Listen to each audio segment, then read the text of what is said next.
In a time of trouble for the people of Israel, a woman named Zorah lived with her husband Manoah. She was kind and faithful, but her heart was heavy, for she had no children. One day, a shining figure, an angel of the Lord, appeared before her. She was startled, her heart pounding in her chest. The angel spoke, his voice calm and clear. "Do not be afraid," he said. "You will have a son." A son. After all these years of waiting, it seemed impossible. The angel gave her important instructions. "Your son will be special, a Nazirite, dedicated to God from birth. He must never drink wine or strong drink, nor eat anything unclean." And most importantly, the angel stressed, a razor must never touch his hair, for his hair will be the source of his great strength. And just as suddenly as he had appeared, the angel was gone. Filled with a mix of awe and excitement, she ran to tell her husband Manoah the incredible news. Manoah was doubtful, but he loved his wife and trusted her. He prayed to God, asking for the angel to return and guide them. God heard his prayer. The angel appeared again, repeating the promise and the instructions to them both. Overwhelmed with gratitude, Manoah prepared a sacrifice to the Lord on a rock. As the fire blazed towards the heavens, the angel of the Lord ascended within the flame. Manoah and his wife fell to their faces, knowing they had seen a messenger from God. In time, the angel's promise came true. A son was born to them. They named him Samson, which means son, for he was a light in their lives. Samson grew, and his hair grew with him, a constant reminder of the promise made before his birth. As Samson grew into a young man, the Spirit of the Lord began to stir within him. He was stronger than any other man. One day, in the town of Timnah, Samson saw a Philistine woman who captured his heart. He returned home and told his parents, "I have seen a Philistine woman. Now get her for me as my wife." His parents were distressed.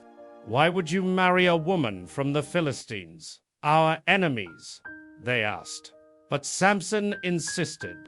This was part of a greater plan, a way for God to move against the Philistines, who oppressed Israel. Reluctantly, his parents agreed and traveled with him to Taas. They neared the town. Samson walked ahead of his parents through the vineyards. Suddenly, a ferocious young lion came roaring towards him. The Spirit of the Lord rushed upon Samson, filling him with incredible power. With his bare hands, he tore the lion apart as if it were a young goat. He stood in awe of the power that flowed through him. He did not even tell his parents what had happened. He continued to Timnah and spoke with the woman, and he was pleased with her. A while later, on his way to the wedding, Samson turned aside to see the lion's carcass. Inside the lion's remains, he found a swarm of bees and a comb of golden honey. He scooped some out with his hands and ate it as he walked, even sharing some with his parents, but he didn't tell them where it came from. The wedding feast began, a celebration that would last for 7 days, as was the custom.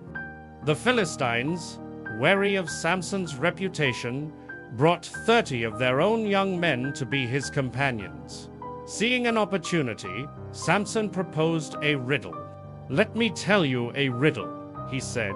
"If you can solve it within the 7 days of the feast, I will give you 30 fine linen garments and 30 sets of clothes." Intrigued, they agreed. "But if you cannot solve it," Samson added, "you must give the same to me." So Samson told his riddle: out of the eater, something to eat; out of the strong, something sweet. The Philistine men were baffled. They spent 3 days trying to decipher the strange words. Their frustration turned to anger. They felt tricked and humiliated. On the 4th day, they went to Samson's new wife with a threat. "Coax your husband into explaining the riddle for us," they snarled, "or we will burn you and your father's household to the ground." Terrified, she went to Samson. She wept and pleaded with him. "You don't love me," she cried. "You told a riddle to my people, but you won't tell me the answer." Samson held firm. "I haven't even told my own father and mother," he said. "Why should I tell you?" But she persisted, crying and pressuring him day after day. Finally, on the 7th day, worn down by her tears, Samson gave in and told her the secret of the lion and the honey. As soon as she knew, she ran and told the 30 men the answer. Just before the sun set on the final day of the feast, the men came to Samson with smirks on their faces.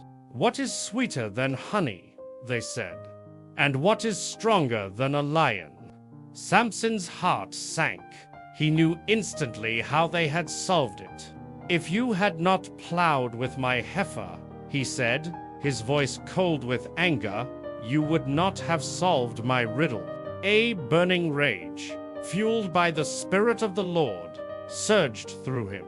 He went down to the nearby Philistine city of Ashkelon, struck down 30 of their men, and took their clothes. He returned to the feast and threw the garments at the feet of his so-called companions. His wedding celebration ruined by betrayal. A furious Samson stormed away, leaving his wife behind and returning to his father's house. Thinking Samson had abandoned her for good, his father-in-law gave his wife to the man who had been Samson's best man at the wedding. After his anger cooled, Samson returned to Timnah, bringing a young goat as a gift for his wife. But her father stood in the doorway, blocking his path. "I was sure you hated her," he explained, "so I gave her to your companion." This was the final straw. Samson's anger flared hotter than ever before. This time, he vowed, "I will be justified in harming the Philistines." He went out into the countryside and, in an incredible feat, caught 300 foxes. He took them 2 by 2 and tied their tails together. In the knot of each pair of tails, he fastened a torch. Then he lit the torches, creating a wave of moving fire. He released the panicked foxes into the standing grain of the Philistines. The fire spread rapidly, destroying everything in its path of grain. The vineyards, the olive groves, the Philistines' harvest was completely destroyed. Who did this? The Philistines roared, seeing their livelihoods turn to ash. They were told, "Samson, the son-in-law of the Timnite, because his wife was given to his companion." In a brutal act of revenge, the Philistines went and burned his former wife and her father to death. When Samson heard the news, he was filled with grief and rage. "Since you've acted like this," he declared, "I won't stop until I have taken my revenge on you." He attacked them viciously and without mercy, a whirlwind of destruction. After his brutal assault, Samson went to live in a cave in the rock of Etam. The Philistines were not finished. They gathered their army and marched into the land of Judah, demanding Samson be handed over. The men of Judah were terrified. 3,000 of them went to Samson's cave. "Don't you realize the Philistines rule over us?" they pleaded. "We have come to tie you up and hand you over to them." Samson agreed, on one condition. "Swear to me," he said, "that you yourselves will not kill me."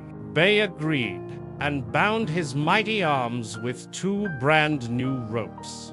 They led him, bound and seemingly helpless, to the waiting Philistine army. When the Philistines saw him, They surged forward, shouting in victory. But as they approached, the Spirit of the Lord came upon Samson with overwhelming power. The new ropes on his arms melted away like flax touched by fire. His bonds were gone. He looked around and saw the fresh jawbone of a donkey lying on the ground. He reached down and grabbed the unlikely weapon. With the jawbone in his hand, he became an unstoppable force, swinging it with deadly accuracy. He fought until 1,000 Philistine soldiers lay dead around him. Exhausted but victorious, Samson threw the jawbone aside. With a donkey's jawbone, he declared, "I have made donkeys of them." For 20 years, Samson judged Israel, a protector and a symbol of God's power. But his greatest weakness was not a Philistine army. He fell in love with a woman from the valley of Sorek. Her name was Delilah. The rulers of the Philistines, still desperate to defeat Samson, saw their chance. They went to Delilah in secret. "Find the source of his great strength," they said, "and we will each give you 1,100 shekels of silver." It was a fortune. Delilah's greed was stronger than her love. She agreed. She began her work, her words like honey. "Tell me, Samson," she cooed, "what is the secret of your great strength?" Samson, toying with her, lied. "If I'm tied with 7 fresh bowstrings that have not been dried, I'll become as weak as any other man." While he slept, Delilah tied him with 7 fresh bowstrings. Philistine soldiers hid in the room.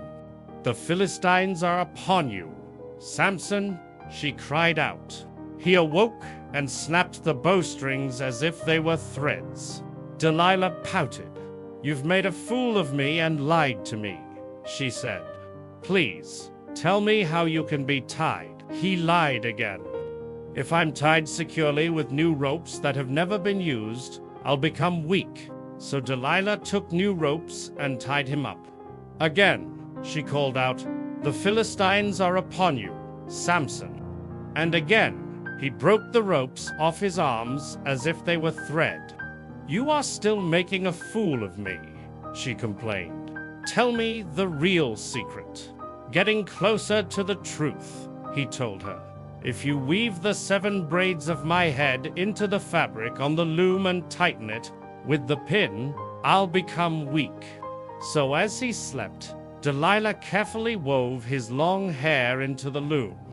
When she called out, he woke up and pulled up the pin, and a whole loom with it, his hair still woven inside. Delilah was at her wits' end. She nagged him and pressed him daily. "How can you say, 'I love you,' when you won't confide in me?" she whined. Her constant pressure wore him down until he was sick of life itself. Finally, his resistance crumbled. He told her everything. "No razor has ever been used on my head," he confessed, "because I have been a Nazirite to God from my mother's womb. If my head were shaved, my strength would leave me." Delilah knew in her heart that this was the truth. She sent a message to the Philistine rulers. "Come back one more time," she said. "He has told me everything." They came at once, the silver payment clutched in their hands. That evening, Delilah lulled Samson to sleep with his head resting on her lap. She called for a man to come in, and he shaved off the 7 braids of Samson's hair. As the last lock of hair fell to the floor, his strength began to drain away. She shook him awake, crying out, "The Philistines are upon you, Samson." He awoke and thought, "I'll go out as before and shake myself free." But he did not know that the Lord had left him. The Philistines, no longer afraid, seized him. In a final, cruel act, they gouged out his eyes, leaving him in total darkness. They took him down to Gaza, the city where his downfall began. Bound with bronze shackles, the mighty Samson was forced to do the work of a slave, grinding grain in the prison. But in the darkness of the prison, unnoticed by his captors, his hair began to grow again. The Philistine rulers held a great festival to celebrate, offering a sacrifice to their god, Dagon. "Our God has delivered our enemy into our hands." They cheered. In their drunken celebration, they called out, "Bring out Samson to entertain us." The blind Samson was led into the massive temple, and they made him stand between the two central pillars. Thousands of Philistines on the roof and in the hall mocked him. Samson said to the servant who held his hand, "Position me so I can feel the pillars that support the temple, so I may lean against them." Then Samson prayed his final prayer. "Sovereign Lord," he cried out, "remember me. Please God, strengthen me just one more time. Let me with one blow get revenge on the Philistines for my 2 eyes." He placed his right hand on one pillar and his left hand on the other. And with a final, mighty roar, he shouted, "Let me die with the Philistines." He pushed with all the strength God had returned to him. The great stone pillars groaned, cracked, and then shattered. The roof of the temple came crashing down. The temple collapsed on the rulers and all the people in it. Samson, in his death, had his final victory. In his death, he killed more of his enemies than he had in his entire life. His family came and took his body. They buried him in the tomb of his father Manoah. His story, a tale of incredible strength and tragic weakness, would be remembered forever. The end.